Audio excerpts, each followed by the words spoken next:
नमस्कार मैत्रिणींनो, मी दीपाली तुमचं दीप्स किचन कॉर्नरमध्ये स्वागत करते। दिवाळीच्या सुट्ट्या संपलेल्या आहेत, शाळा सुरू झालेल्या आहेत, तर अगदी 5 मिनिटात टिफिन होईल अशी मी आज तुम्हाला रेसिपी सांगणार आहे। त्यासाठी मी घेतलेला आहे 1 वाटी बेसन।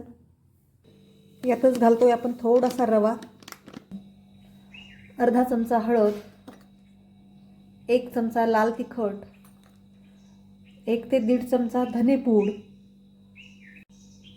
थोडासा ओवा, थोडंसं जिरं आणि थोडीशी लसणाची पेस्ट।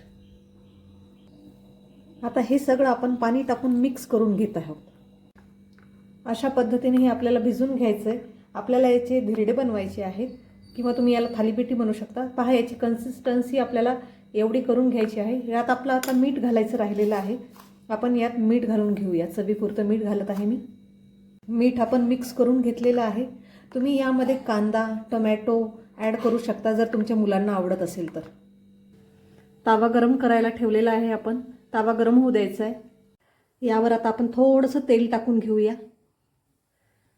ते स्प्रेड करून घेऊया। आता यावरती आपण तयार केलेलं बॅटर घालूया। हे अशा पद्धतीने आपल्याला तव्यावरती पसरून घ्यायचं आहे।